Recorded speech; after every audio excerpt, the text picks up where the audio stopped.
Hello बच्चों, चलिए प्रश्न को पढ़ते हैं और समझते हैं। यदि y बराबर साइन कॉस एक्स स्क्वायर तब डी वाई बटा डी एक्स का मान ज्ञात कीजिए। प्रश्न को हल करने से पहले प्रश्न के लिए हम मुख्य अवधारणा लिख लेते हैं। तो प्रश्न की अवधारणा मुख्य अवधारणा में हम प्रश्न से संबंधित कुछ सूत्रों को लिखेंगे, और जिसमें पहला सूत्र मैं लिखूंगा डी बटा डी एक्स साइन एक्स का। डी बटा D x sine x. Sine x का अवकलन होता है कॉस एक्स। उसके बाद डी बटा डी एक्स कॉस एक्स।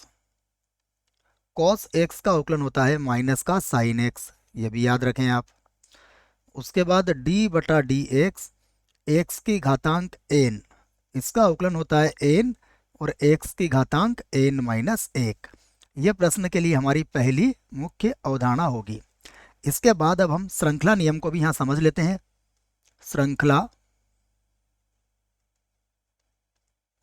नियम। श्रृंखला नियम क्या होता है, इसको हम दो फलन लेके समझेंगे। देखो, श्रृंखला नियम के लिए मैं कोई दो फलन लेता हूं। यहाँ पर मान लीजिए मेरे पास कोई फलन y है जो f ऑफ u के बराबर है, और जो u है वो g ऑफ x के बराबर है, और हमें ज्ञात करना है dy बटा dx। तो dy बटा dx होगा dy बटा du और गुणा du बटा dx। और यदि दो से अधिक फलन होंगे तो भी हम इसी प्रकार इसको श्रृंखला नियम से आगे लिख सकते हैं। अब आइए जो प्रश्न है उसे देखते हैं। प्रश्न में हमें y के बराबर दिया हुआ है, तो y बराबर है हमारे पास साइन, और कोष्टक में है कॉस, और x का वर्ग है यहाँ पर।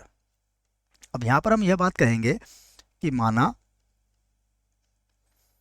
u बराबर x की घात 2 है, तो क्या होगा, देखो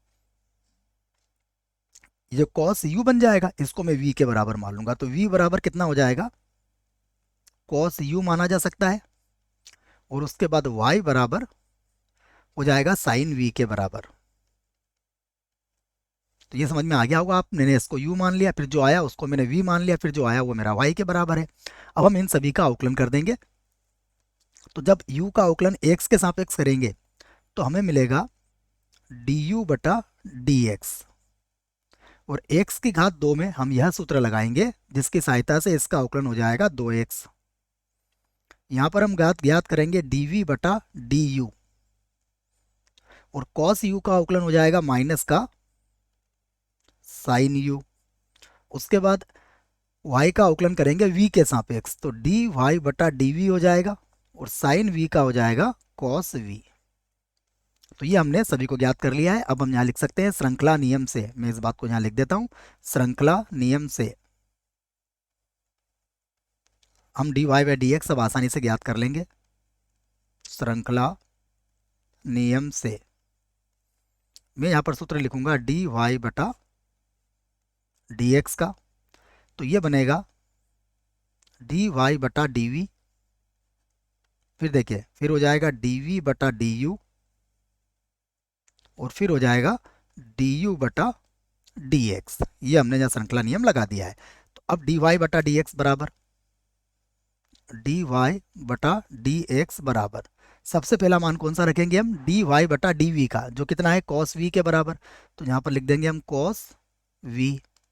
उसके बाद देखिए dv बटा du, ये माइनस का साइन u होगा, तो ये हो जाएगा माइनस का साइन u।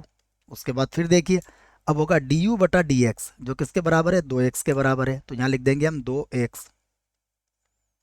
उसके बाद फिर से लिखेंगे dy बटा dx बराबर। अब देखिए v किसके बराबर था, इसे देख लेते हैं। v हमारा बराबर था cos u के, तो यहाँ लिख दूंगा मैं cos, और उसके बाद फिर से हो जाएगा cos u गुणा माइनस का साइन u। u किसके बराबर है इसको देख लेते हैं। u हमारा था x की घात 2 के बराबर, तो यहाँ लिख देंगे हम साइन x की घातांक 2, और उसके बाद 2x वैसे ही लिख देंगे। थोड़ा सा और अच्छे से जमा लेते हैं इसको, तो dy बटा dx बराबर हो जाएगा, सबसे पहले तो माइनस को आगे लिख दूंगा मैं, तो यहाँ पर हो जाएगा माइनस और 2x और उसके बाद साइन एक्स का वर्ग, उसके बाद कॉस, फिर उसका कोण है कॉस, और u किसके बराबर है, x की घात 2 के बराबर है। और यही हमारे प्रश्न का उत्तर होगा। आशा करता हूँ आपको इस प्रश्न का उत्तर समझ में आया होगा। धन्यवाद।